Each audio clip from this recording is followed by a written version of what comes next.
but I'm from Texas, we don't really, that doesn't exist. Leigh is my middle name, but when I was 7, I was told that my last name was weird, and there was no way they were going to be able to pronounce my first name, which is weird, and my weird last name, so I went with Leigh. So I'm not related to Vivian Leigh, but I'd like to pretend that I am, because I think she's awesome. So what's your last name? Keen, spelled K-U-E-H-N. But like you look at it, it's like Kuhn, Win. I don't know. I've heard them all. So high school, elementary school, middle school, and high school, all the way up. Anytime there was an attendance thing, I would just wait for the giant pause. When the teacher's like, oh, I don't know this last name. And then they always look to the first name, so they can be like, okay, Anna, how do you say your last name? So I would wait for a giant pause, then watch them look at the other one. I'm like, it's me, Cherami, that's the one, right here. So, yeah, it was always very interesting. I heard very different ways to pronounce my name. I get the same thing. Yeah, it's brutal. My fiance's name, so I guess I'll be changing it again, is Christy. So that's going to be easy. There'll just be C's all over the place, but that's okay. And then you move up in the alphabet. Yeah, true that. Well, at least it doesn't rhyme with your first name. True, very true. People were joking around. I have a really, I actually hadn't met anybody named Jeremy for a while, because I would tell everybody my name rhymes with Jeremy. And they're like, oh, you should hang around Jeremy's.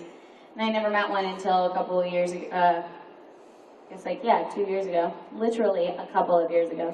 When I moved to LA, or I started working out there, and I met a very good friend of mine named Jeremy. So now every time we're together, we're always like, wait, which one are you talking to? We need you to enunciate when you are telling a story, because we don't know who you're referring to. So we're the Aramis. Our blood is thicker than water. We have very strong friendship. Anyhow, any other questions? Yes? What's your current favorite role, Lucy or Asuna? My current favorite? That's really hard. My current favorite role, either Lucy or Asuna. They're both very different. Asuna is certainly more of a dramatic role where everything's a little bit more serious and a little more dire, literally. They could die at any minute. But Fairy Tale is like so sweet and fun, and there's some dramatic moments, and I've been working as that character for so many episodes that she's like incredibly special to me. So it's really, I can't pick a favorite anyway, but between those two, it's like extra hard. Any other questions? Yes? What were some of the funniest moments in the anime shows that you voiced? Like on the anime or like on the behind the scenes side of recording it? Okay. Well, I work with a lot of, hello. I work with a lot of people in this business. Oh, he's watching me. I'm in trouble. We record cartoons for our job. So obviously, we don't really take life too seriously. I'm going to preface it that way. A couple of years ago when iPhones like first came out, so I guess probably like 5 and 6 years ago, and the lightsaber app was a big deal, we would all take breaks, because there's like 8 studios at Funimation. Whenever we would all take breaks, everybody would try to coordinate their breaks at the same time, so we'd have 5 to 15-minute lightsaber fights in the hallway with our iPhones. And I always felt left out because I was like one of the last people to get an iPhone. So the day that I got an iPhone, one of the engineers had recorded a song for me to put as my ringtone, and it says, "Baby Cherami, pick up your phone," which was cool. It's still my ringtone. There was a guy, one of the engineers has a giant mannequin that's name is Manny, and he's all dressed up, and he looks like a zombie, so he's all bloody, and his clothes are all torn up, and he has this giant like mask on. It looks like Hannibal. In essence, he's really creepy. And he's a mannequin, so if you have a thing with being uncomfortable with mannequins, there's that too. They put Manny in the booth with me overnight, so when I walked in first thing in the morning, I would just see a man staring at me in the corner of the booth. They're real sweet. And, but I walked in and I turned around and nobody was there, so I turned the lights on, closed the door, and went out. I didn't see anything. I didn't turn my back. I didn't turn to face him. My back was always to Manning. The engineer, actually, who recorded the song, walked in. He jumped a little bit, and I was like, "What's up, Justin?" He was like, "Oh, I just, morning." Okay. Yeah. So he sits down. I went back in the booth again because I heard Kaysen, our director, was coming in. So I walk into the booth. I'm holding the door open. My back is still to Manny. And Kaysen goes, "Oh my goodness, baby Cherami, there's someone behind you." And I turned around. And I know they wanted me to scream really loud and like be really freaked out. And I don't know why the opposite is my like gut reaction. Like my fight or flight response doesn't exist. It's like I looked at Manny and I don't know what is wired wrong in my brain, but I said, "I love you, do you want a hug?" And I was terrified. Like that should not be your response when you're terrified. So I hugged him. And then I was like, "Guys, this is disgusting. Who did this?" Gina walked in, he was like, "Did she see it? Did she scream?" They're like, "She hugged him." And everybody was like, "Well, hug him." And they're all mad at me. I'm like, "Wow, you're the one who put this in the booth to frighten me. I should be mad at you. Why are you guys..." They're like, "Way to go, Cherami." And like all the directors come by, they're like, "She hugged him. Way to go, Cherami." I was like, "Oh my gosh, I'm sorry I ruined your day, jerks." But they left it for some other voice actors and they responded more appropriately. So we do things like that. I also, Kaysen and I found out about Muppet. We searched the internet because we're locked in a booth recording cartoons all day, so we watch a lot of YouTube videos together. We find crazy things on the internet. Certain directors like different things, like Chris Bevins really loves comic book, like breaking news announcements. And he also loves t-shirts on like Threadless or Woot. So we're always like, if there's a contest going on, like be ready, we're gonna be checking that a lot. But there was, Kaysen and I were like searching the internet one day, and he was like, "They are making Muppet whatnots, so you can have your own Muppet, and they'll send it to your house." And I was like, "What? We have to do this." And they're like $60 for these Muppets that are handmade, and they work like the actual Jim Henson Muppets. So I saved up and I ordered one, and then I saved up again and I ordered another one, because obviously they have to have friends. So I ordered one who has, and you can create them. So one has like feather hair, and he's got a plaid jacket and a plaid tie, and his name is Roy Chadwick Randall. He's very serious. And he's orange. So Kaysen got one as well, and we brought our two Muppets to work one day, and we took a lot of pictures of them, like recording, wearing headphones, and like writing, and taking pictures around Funimation. And then we sent out tweets and Facebook images. It was like, "Look who's running the studio today." We had them pose that they looked really serious. So we do things like that all the time. So there's not really a serious moment ever, and it's always funny. Because we are stupid. That's really it. Any other questions? Yeah? So when it comes to animes like Fairy Tail and Italia, what were some of your best moments with recording with other voice actors? We actually don't record with the other voice actors. We record by ourselves. So in Japan, they all meet and they record together in one giant room. But we go in one at a time. It's a lot easier on scheduling. For example, like Todd and I now spend a lot of time in LA and in Dallas. So if we were to try to get like Tia together, me together, Todd together, Colleen together, with everybody's schedules and all the things they're working on, it would never get done. And you guys would be like, "We just want another episode." We'd be like, "We'll get to it in 5 years. So we record separately, which can be a fun thing and it can be a not fun thing, because we don't know, like sometimes, I mean, Todd's like a clever dude and he's really talented. So he'll go in to record something and he comes up with this genius way to say something. And if I've already recorded and they knew how the scene was going to go, before Todd came up with this genius idea, then I have to come back again and pick up that one line that was responding to his. So there's not a lot of room for improv, and there's not a lot of room to do things really different, because if they're already in and it's going to take a while for them to get back in the booth, or like, you know, Jade Saxton is going on tour for a show, so anything that she's done thus far, it's going to be a while before she gets back in the booth. And I think Green is working on some projects. So because of everybody's individual schedules, if they go out of town or if they go to college, it's really hard. That's why everybody really needs to live in the areas that we record in and be available. Because, I mean, there's been times where they've needed me. When I lived there, they would say, I need this pickup and I need it by the end of today, because it's going to mix.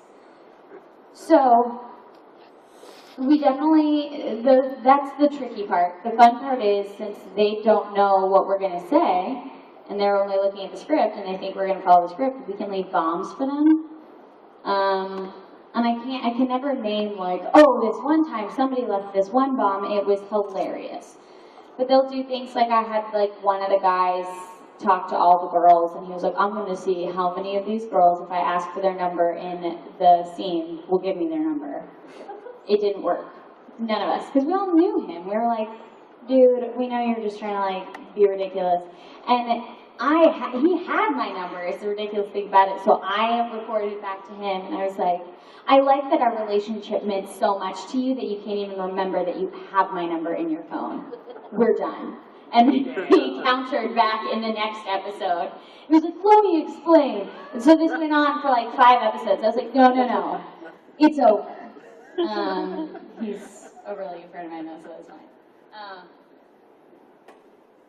And when we would see each other outside of the booth, we would never mention this. It was only like when we were recording. And we'd see each other in between and be like, so how's it going? And I would never bring up anything that's happening in the booth. It's like, that's not how it goes. That's now that we have things on, we have 2 computer screens. So it's easier to do rewrites. Before, when we had paper scripts, which was a lot of paper, because imagine how many episodes we had like stacks of scripts that we'd like file through and like pull out the script. So we would have everybody's rewrites and then notes. So when we were working on Ghost Hunt, Todd would leave notes for me a lot of times. And he'd be like, P.S. you smell.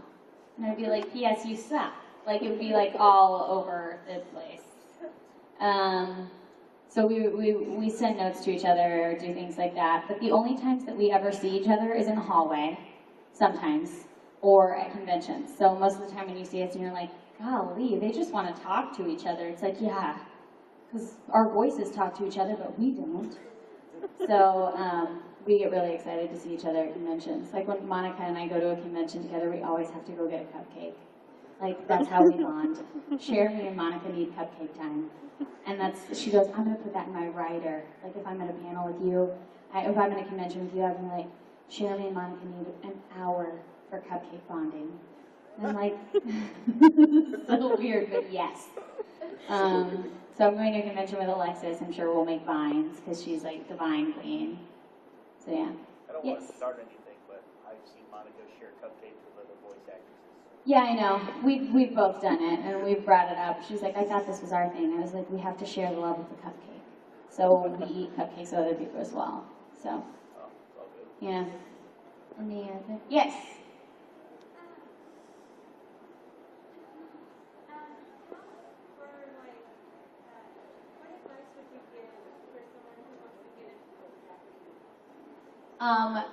I would definitely say, if you want to be a voice actor, don't just say, I just want to do voice acting. Just go at it, I want to be an actor. Because if you think about it as like a fisherman, I know this is a really lame analogy and I don't fish, so just stay with me. If you look at it as a fisherman and you say like, I only want to catch trout, and you like throw a net out, and anytime you get a catfish or anything else, you're like, well, it's not a trout. See you later. Like, you're not going to make any money or get any work because you're going to be throwing away other opportunities that could have gotten you more trout. Okay. Because I started out being an actor, just being an actor. Like, my goal was to be on Barney. But if I had said, like, you know what, I don't want to be in your independent movie, I'm going to be on Barney, I would not still be doing this because I was never on Barney, so That would have just been really sad. However, or sad for me anyway. You guys might be living a much better, fuller existence. However, because I just was like, I want to be an actor and I don't care what comes my way, I got to work at Radio Disney, and I still work at Radio Disney. I got to have my own show from 8 to midnight, and I got to learn how to play the music and take phone calls and edit phone calls and talk to people all over the world, and that's amazing. And I was like 19 going to production meetings with all these big execs that had huge business and marketing degrees, and I'm like, I'm just still going to college, this is cool. But because I grew up there at the station, they were like, well, we need somebody, and Cherami knows how mics work, and we can teach her stuff, and we've known her since she was a kid, she's grown up here, let's throw her in there and see how she does. That's amazing. But I didn't say, like, I only want to be a DJ, or I only want to do voices, or I only want to be in film and television.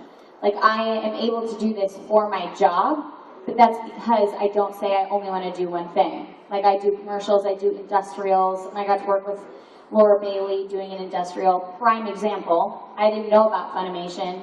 I graduated from high school, got an audition at Funimation, but I was doing an industrial with this lovely, charming actress named Laura Bailey.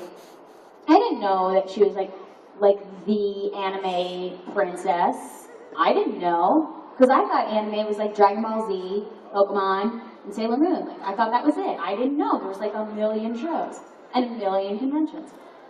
So I'm working with Laura. She's my manager at Pier 1. My character's name was Joanne. She couldn't stack pillows appropriately, and it made her cry. It was just tragic. And Laura was like the great manager who was like, Joanne, we're going to get through this together. And I was a mess. It was great. But she was talking to me, and she said, you know, I said, yeah, I love doing voiceover. I've done voiceover since I was 7. And she was like, you should work at this company that I work for. We do a lot of animated shows. And I said, cool, yeah, like, give them my name. And she said she was going to. She did. I didn't know it was the same company that I already worked for and had just started working on Peach Girl for. But she went and gave them my contact info and my number. She said, you have to work with her. She's this like little tiny brunette. She like talks all the time. It'll be great. And the director was like, does she sound like this? And played my track. And she goes, oh my gosh, you already found her. Dang it! That was gonna like bring you new people.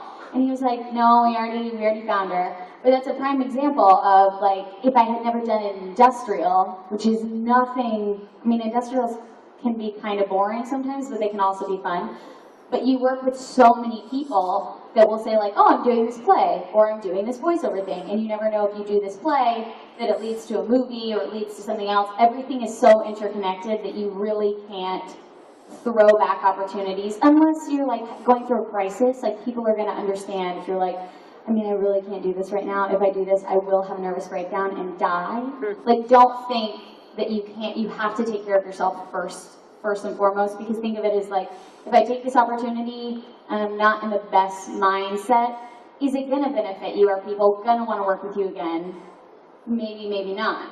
But if you like do it when you're working in the best place, then people will refer you and you'll get work. And I've done improv, I've done, I mean, like when people say, hey, do you want to work at an agency? I'm like, yeah, I don't have anything going on right now. Sure. So I worked in an agency, I worked in a casting office, just so I could learn as many different things as possible. So, tandem done. My advice would be to learn as much as you can about the industry in general, as many facets as you can. Do tech work in a theater. Do a little bit of engineering or editing if you can, especially with Pro Tools and Movie Magic. There's no excuse not to play with that kind of stuff, so at least you have some idea of what's going on, so that you can talk to the engineer and you can talk to other people. And definitely be friendly and be super, I promise you, the nicer you are to people, the more willing they will be to help you out and support you in the future. And it sounds dumb, and it sounds like, oh yeah, that's just the way it goes. But I've seen so many actors on set that when the makeup artist is like killing themselves to make sure they look perfect in between takes, and they're like, can you get out of my face? Like, I'm trying to work. Like, the makeup artist gets really hurt, and I've been on sets where someone has said, what do you think about this actor? And they're like, they're a great actor, but they're kind of hard to work with. And the people that say, like, thank you so much, I appreciate it, they're like, love them, hire them, they're amazing. And that's how you get work. It's not so much about, yeah, talent is a good thing, it gets you through the door, but who you know and having a good attitude, and if you're willing to be directable, and if you know your stuff, and you're willing to take classes, and you're willing to grow, that's what's going to keep you in the business. There's also a book by Tara Platt and Yuri Lowenthal that's, I think, called Voice-Over, Voice Actor, or something like that. Those words are in there somewhere in that title. It's a fantastic book. They're tremendously talented voice actors. I just found out about it, and somebody had me read like 5 pages, and I was like, do I have to give your book back to you? Because this is awesome, I want to read it. So Ashley Johnson, who grew up on Growing Pains, and I were like loving this book, and we had to give it back to this person, and I think they weren't afraid we were going to steal it. So yeah, I mean, there are a million different paths to get into voice acting, but I would say ultimately, take acting classes, take as many classes as you can, in as many facets, and keep learning and growing, and accept whatever opportunities come your way. And don't try to predetermine your path of how you're going to get there in your mind, just allow it to fall into place for you. It makes for a way cooler adventure, because ultimately, your plan is not as cool as it could be if you just like let it happen. That's the end of my tangent on that. Anyway, yes? What are my favorite, sorry, what? Ships? Was this like the couple thing? Like, oh. I love Juvia and Gray. This one's kind of hard for me because as a fan of the show, as if I were not voicing Lucy, I would want Natsu and Lucy together. But because I voice Lucy, from Lucy's perspective, and also from my own perspective, I like Lasana and Natsu together. And I don't want anything messing that up, because like, that's like a lovely, wonderful, perfect picture in my mind. On some level, I like Lucy and Loki together, but again, as Lucy, I hate it. Like, that's just horrible. I'm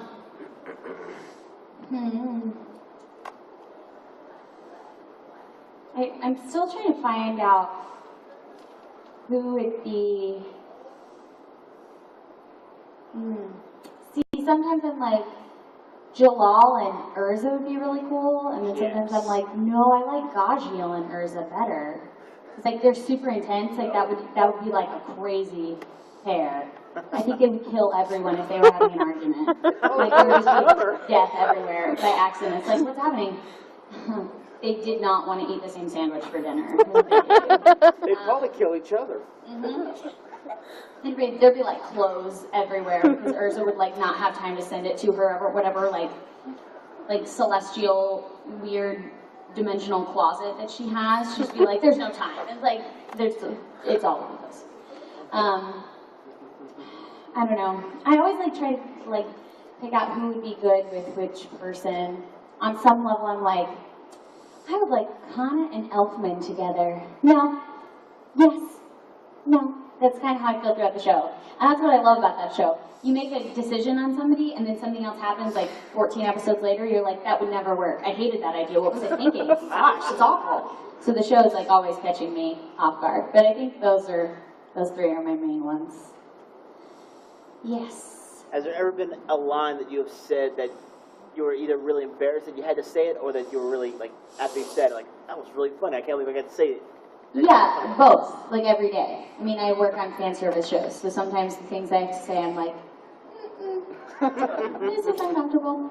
And actually, some of those lines happened, in both cases, happened on Sergeant Frog. As far as like lines, like, that was funny, way to go, writer. Like, thanks for letting me just say that. Anytime Jamie Markey, Monica Rial, or Leah Clark write something, it's always like witty, girl dialogue, and it's really funny. It's always really fast, and it always makes me feel like I'm super hilarious, even though I'm not, because it's their words and it's their brain that I just get to take credit for. And a lot of that happened during Bigata HK, which is Yamada's first time. There were a bunch of like one-liners where I was like, oh, that's good. There's some other times where the characters get to say like really profound things, like Lucy's speech to her dad in Fairy Tale. I was like, gosh, this is so poignant. You're so wise. Put some clothes on. Like, that's kind of how I felt during that moment. But I didn't care because it was like a vulnerable thing. Like she was burying her soul and her corset. So that was cool. But yeah, anytime that there's like a Panty episode or a Hot Springs episode, there's always those like innuendo lines, and I'm always like cringing, and then I say them, and then I'm like, oh, can we just fast forward and pretend that never happened? So yeah, but I get to say some really cool things, so it makes up for the more like, this is so uncomfortable stuff that I have to say. The transformation scene between between Scanty and Knee Socks when we're transforming, that was actually one scenario where I did get to record that with the actor indirectly because Colleen was my director. So she had the talkback button on, which allows the director to communicate through our headset in the soundproof booth. So she was recording it with me, and we were saying all the lines together, and then the engineer, after we got the take right, was like, I need to go outside. This is just really uncomfortable being in the same room with both of you right now. And I was like, that was weird. And she said, yeah, I think it sounded awesome. I was like, okay, cool. But when I like look back on it, I'm like, that was an awkward moment as well. But in my like fangirl brain, I was like, I'm voice acting with Colleen Clinkenbeard at the exact same time. This is amazing. So, yeah. Any other questions? Yes? What are some of the funniest lines you've ever gotten to say? I can never think about them because we never get to see the scripts ahead of time. We walk in, they're on the screen, and we get maybe one. Luckily, this is the goal, to get one take, and we got it down.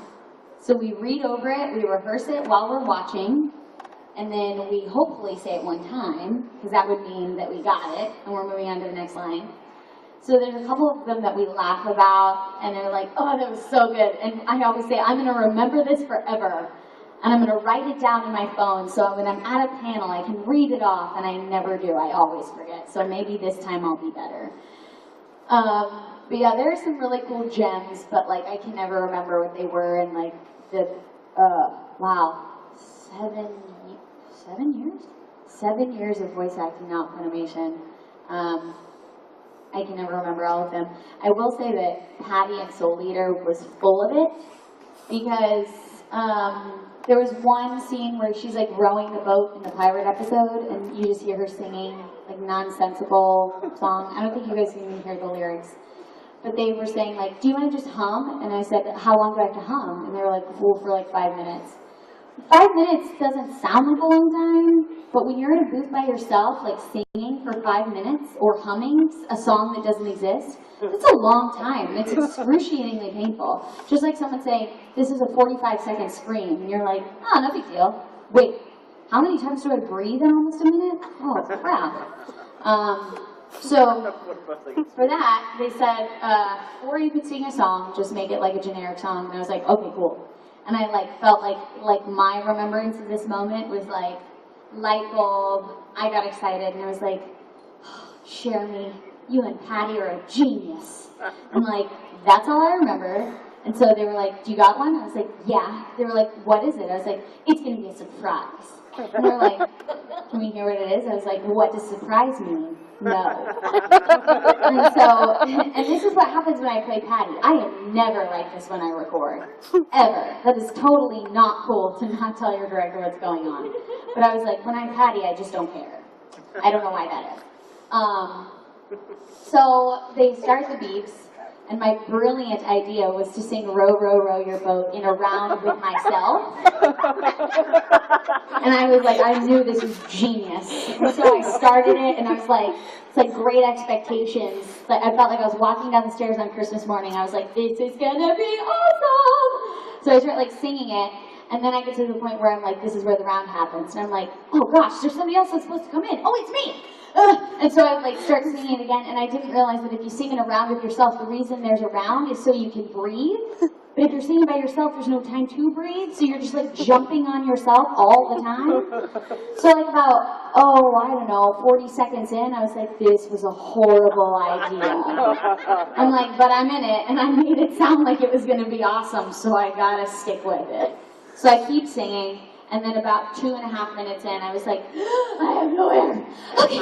And then I like started singing again, and I was like, then I think like 4 minutes in, I said something like, I am an idiot, and then kept singing again. And so then I kept singing, and I was like, this has been so longer than 5 minutes. They let me sing for 8.5 minutes. And I don't know if they let me sing or they just didn't care. And I looked out the window, there's no engineer and there's no director. I don't remember seeing them leave. And I looked all over the place and I see the engineer is like, his head is on the floor. And he's like shaking. And then I was like, where's Zach? And he goes, on the floor. And I look over at Zach on the floor laughing. And I was like, sorry, that was a mess. And he goes, it was awesome. Moving on. And I was like, no, that was horrible. And then they played it for Jamie Markey and Todd Havercorn when they came in to record. Except they didn't tell them what was going to happen. So they're trying to conduct a scene. And I heard they let me play the derailment of like this scene just going way off the tracks. Because normally they turn down the other people unless you're having a scene with them, so they should have turned me down so they could barely tell. But you hear me singing and Todd goes, it was so great. Since I know you, I was like, oh my God, she thinks this is such a great idea. She sounds so chipper. And then he's like, and then you hear in your voice going, oh no, oh, this sucks. Oh well. And Todd, so you hear Todd doing the scene and he's saying his lines and all of a sudden he goes, does she ever stop? And then he jumps back into the scene again and he goes, oh my God, she doesn't have any air left. And they're doing a commentary track of my song.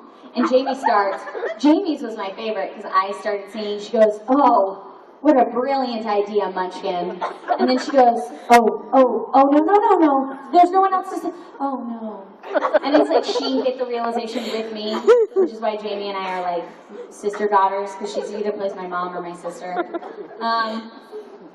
So yeah, that was pretty fun. And then basically anything Patty did was pretty hilarious. But that was probably the moment, because I totally remember the journey of being like, this is going to go down in history as being like my most genius creative moment.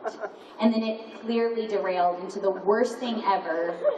It was like the most epic fail that still ended up on the thing because they thought it was an epic fail of hilarity. So that was pretty funny. Yes? I'm confused as to how you can actually even sing Row, Row, Row Your Boat in the round by yourself. It's hard. I'll do a little taste of it, but it's hard. Okay. Row, row, row your boat, row, row, row your boat, gently down the stream, the stream, the stream, the stream, merrily, merrily, merrily, merrily, merrily, merrily, merrily, merrily, life is but a dream, a dream, a dream, a dream, a row, row, row your boat, row, row, row your boat. And that goes on for 5 minutes. Or 8.5. See, it was great until I was like, oh, crap. Really early on. But yeah. Oh, gee. Yes. There was one scene somewhere where Patty was telling all of you what to do. Yeah. How was that? How did that feel? It was fun. I mean, like it was, at first when they told me what she had to do, I was like, but that's not Patty. And they were like, yeah, but that's just how it goes. And I was like, oh, okay, cool, awesome. Because that's normally what I get to do is yell at people in most of the roles that I play. So to play Patty, who is always like, I don't care about stuff. I really don't think she cared about yelling at him. It was just like, oh, funny voice I get to do. Awesome. So Patty's really awesome about that. She's like a monkey with a bunch of tricks that you're like, hey, monkey, do that thing now. And she's like, okay. Like, yes. Have you ever had a character that you've had trouble recording for because you couldn't stop laughing at that character? Patty. And then there's been a couple scenes, usually due to bombs that the person had. We were recording one of the Celestial Spirit scenes, and Eric Vale left a bomb for me once, and they didn't warn me what it was, but then every time I went to say that line, I always heard Eric's joke. And I can't remember what he said, but I only heard that, and so I would be about to say my line, and it would end up being like, Eric, I hate you, because I was laughing so hard. So it took about like 8 takes for us to even get 1 take, which still kind of sucked. And then I think like after 12 takes, we finally got through it. But that's what you risk when you put a bomb in there, if you know it's super funny. I'm trying to think if there's anybody else that was like, Lizzie was a lot of fun, just because she's like so tightly wound and gets so excited, and I would like tense up when I recorded her. And if I would get to hear Ian does this like, Ian Sinclair does this really funny laugh when he thinks something's amusing. He'll just be like, ha! So I could hear it echoing through the booth a couple of times, and I was like, Ian, I need you to like hold your laughter because I can't record because I knew he was laughing, so I would just laugh with him. And that's kind of how I felt during Sergeant Frog. It's never really stuff that I think about my character is funny, unless it's Patty. Most of the time it's like the other characters are super funny, and I just can't hold it together because they're just hilarious. I don't even think I laughed that much at Patty until we like played it back. But like while I'm doing it, I don't necessarily think I'm funny while I'm doing it. I normally think I just sound like a moron, which is fun. And then when I like watch it back, I'm like, you are a moron, and that's funny to me. So yeah, any other questions? Yes. I don't know if you've answered this yet, and we were kind of a little late. Oh, no worries. Who's the absolute favorite character that you've ever done a voice acting? I cannot pick an anime character because I feel, well, it's hard to pick any of my characters because they're like all my children. Not the soap opera, but they're like all of my children. And if I picked one, I would be like, okay, the rest of you can just go live in a box because I don't like you very much. And that's not really how I feel about them. So I picked my favorite like video game character because there's less of them that I've gotten to play at this point.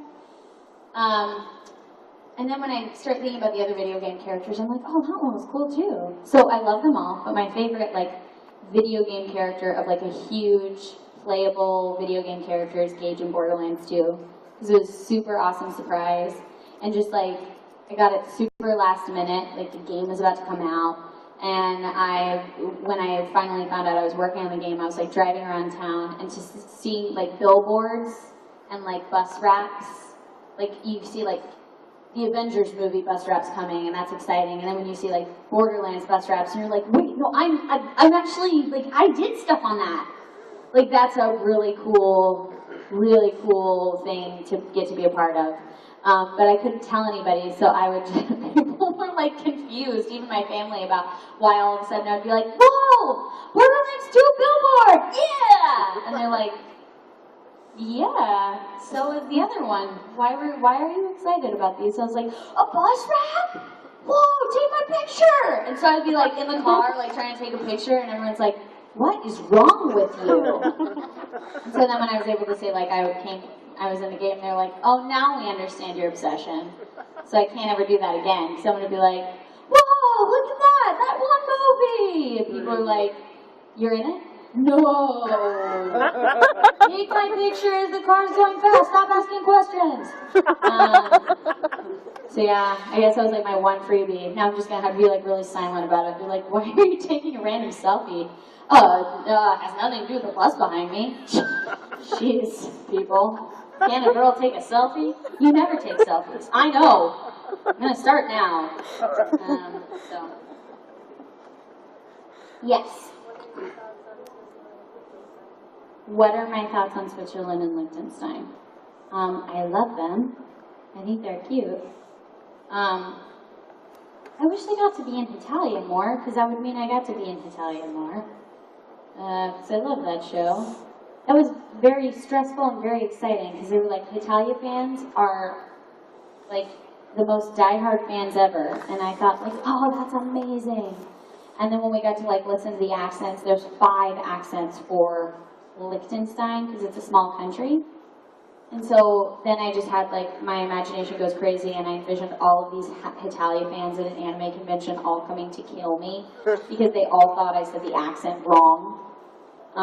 So in order to save my life, we created the United Accents of Liechtenstein. And so we took like an A sound from one accent and like a consonant sound from another accent. So it's like a patchwork quilt of all the Liechtenstein accents, because it's so small, so it takes on the accents of the bigger countries that it's closer to. But I remember when they told me that, and we started listening to the accents to try to figure out what she was going to sound like. I knew I was going to I wasn't going to live through anime conventions. But luckily, it hasn't happened. So that's been cool. And everybody's liked it, okay? So I'm still alive. That's a cool one. Any other questions? Yes. Are there any characters that you've never played that you wish you could have had a chance to play? There's a million. I'll just name a couple. Well, I would just, there's certain shows that I would like love to work on. I would love to work on My Little Pony. I mean, I'd be willing to play a rock if they let me. I just want to be on the show. I'd love to be on Jake and the Neverland Pirates. Like all those cute kid shows I think are fun. I watched Blue's Clues when I was 6, so I always wanted to be on Blue's Clues and Arthur. I would have loved to have been on Hey Arnold because I loved that show. And Doug and Rugrats. Family Guy would be fun because my brother would think I was cool. So Well, that's, it's still on, so you may have a shot. I know, I could, but it's really hard to get in there because they tend to use like the same voice actors that they're all friends with, which is awesome, but Every now and then somebody sneaks in. do what? Every now and then they get somebody to do it. Yeah, most of the time they're celebrities though. They're like, oh, this person's famous, we should put them on our show. Well, I mean, if you do impressions, you can probably get it. You'd be amazed. There's thousands and thousands and thousands of voice actors in LA, and they can all do impressions. So when I auditioned for Doc McStuffins on Disney Junior and I got cast as a guest starring role in that, the woman told me that of represented actors, she gets 500 to 2,000 auditions for one character every single week. And she has to cast 5 characters. So max, she gets 10,000 voiceover auditions every week. And out of those 10,000, 5 people will get hired. So that's kind of the odds that you're going into to get work in LA. And then if you know that everybody does impressions, you might think your impression is awesome, but their best friend does an impression that's kind of okay, but it's their best friend.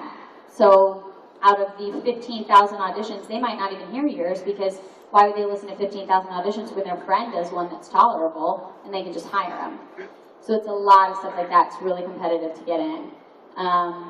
Plus with celebrities, they're always like, let's bring a celebrity on because everybody, I mean, you can say that you hate Miley Cyrus and Justin Bieber, but I know you would all be lying if somebody said, we're going to put Justin Bieber and Miley Cyrus in a video game. You guys would all go watch the friend that buys the thing because you want to see how good or bad they are. Go ahead, lie to me. Say, no, but you want to see how bad they are or how good they are because you want to see the game. I know you guys say you wouldn't, but I can guarantee you there's 2 people out of this large room. Think about the mass population of America and think about what you're competing with. You 5 to 10 people. I watched on YouTube to see how bad it is. But see, you're still watching it, which tells them that they should buy it. And you say you wouldn't do it. I know you say you wouldn't do that, but think about the millions of people in America, people that make those Us Weekly, all of those paparazzi things, that makes a lot of money. The one person or 10 people that won't do it, they're not going to listen to you because they make billions and billions of dollars. So unfortunately, that's where the money is. So there's some celebrities that do a great job, and that's worth them taking the gamble. And I'm sorry guys, but teeny boppers make a whole lot of money for those investments. So while you don't buy it, or you'll watch it on YouTube, their parents will buy it in spades. So just know that's where the money is going. And when you say like, well, why does that stuff get made? Well, if you have the opportunity to make $15 billion, and you might sell your soul a little bit, and you want $15 billion, that's not a bad price to pay for some people. That's just the way it is, unfortunately. Yes? I actually had a statement. You said you wanted to work on My Little Pony. Yeah. If you wanted to do that, you'd have to move to Canada, because that's where it's done. Yes and no. There are a couple voice actors that started in Canada that now live in LA. So there are a couple people that record in LA and send their stuff out. So Tara's the only one that does that part. Tara does that, but when some people are recording other projects in LA, they'll also do it there. They also sometimes fly people from LA to Canada to do guest stuff. So, yeah. Who's your favorite pony? Twilight Spark. Any other questions? Yes. Did you have fun playing Gemini Lucy? Yeah. There were a couple times where I was talking to myself, and there were 3 or 4 of me, which was intense. Yeah. Because I would be Gemini Lucy, Edilis Lucy, me, and then Crazy Lucy while normal Lucy was talking. So it was just like, how many personalities do I have? Yeah. Any other questions? Yeah. There was an episode where Road Camelot was Alan Walker. Uh-huh. How did you feel about that? I mean, I think that's kind of something that was bound to happen at some point in the show, because there's just a lot of tension between the two of them. I would like them to be together. I know that most people don't, because she's crazy, and he's like the main character of the show. But I think that'd be an awesome spin-off series. And I would imagine their children would be like red eye, like, oh, that'd be cool. Anyway, any other questions? Yes. Out of all the people in Fairy Tale, who do you think are the least likely to ever get together? Least likely to get together in Fairy Tale.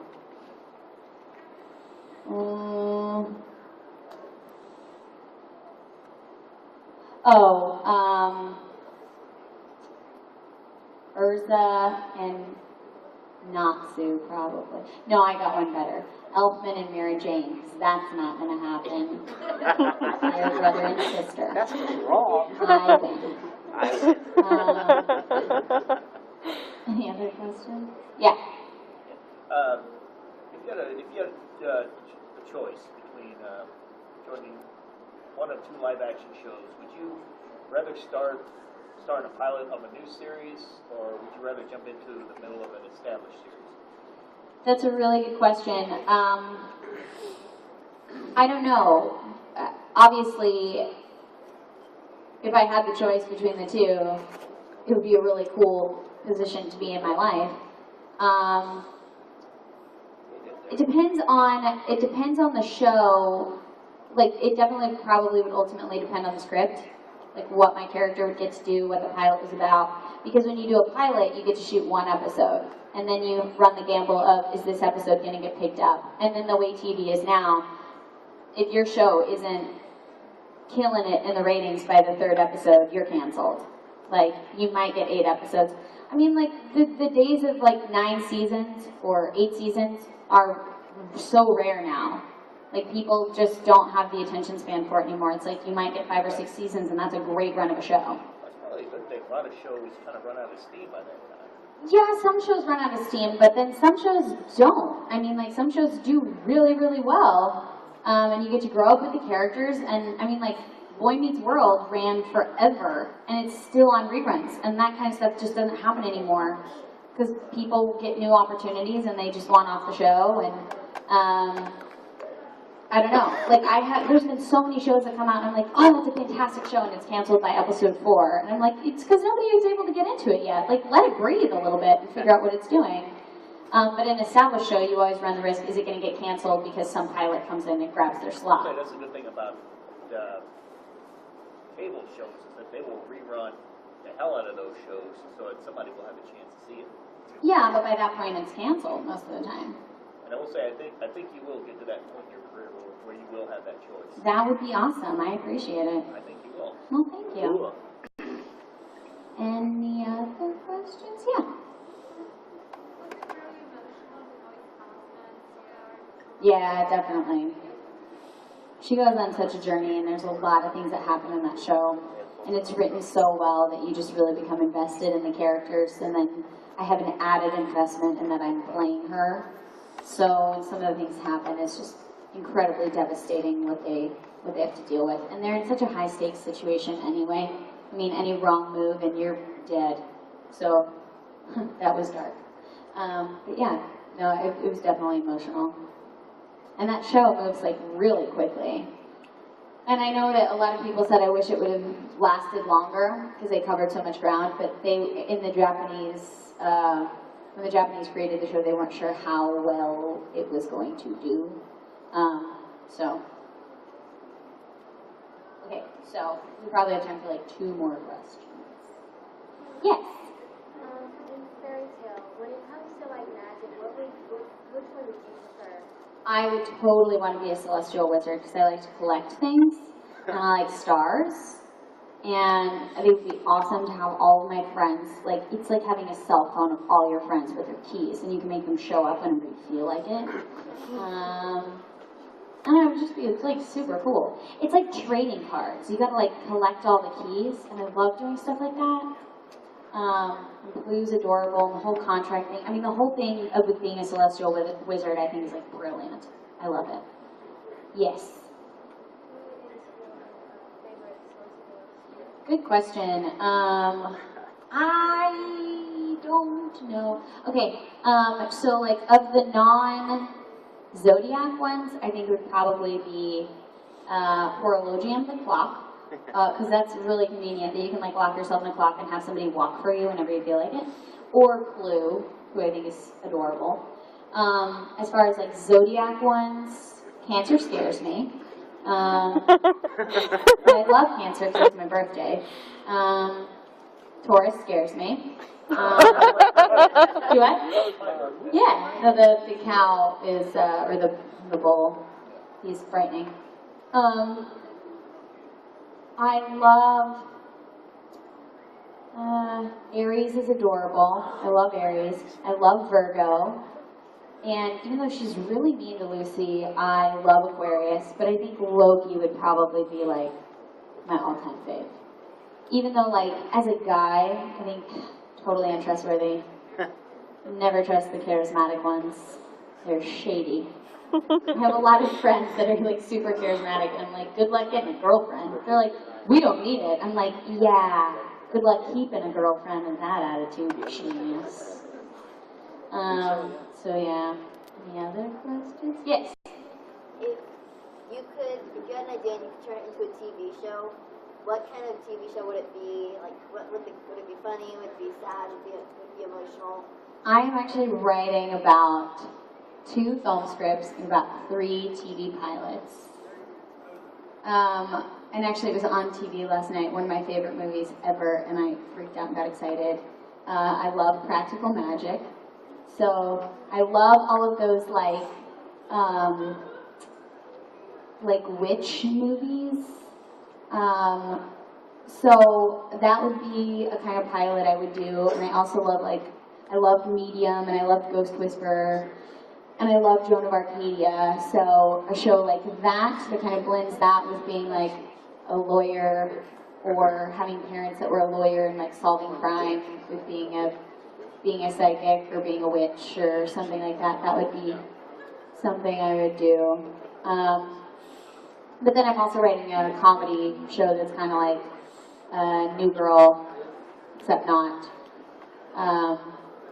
It's got like 2 sisters in it that are twins that look nothing alike, and they're crazy, and a lot of shenanigans ensue. Old girls. So, do what? Old girls? Yes, both girls. Not old girls. Old girls. Yeah, they're probably about like... Is that the title of the show? It's not like New Girl, but Old Girl. Oh yeah, old girl.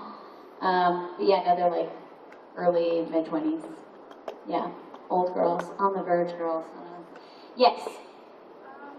Have you ever played Borderlands as Eve? Yeah, but that didn't last long because I'm really bad at those kind of video games. Like, I do Mario Party really well, but I have a lot of friends that are guys.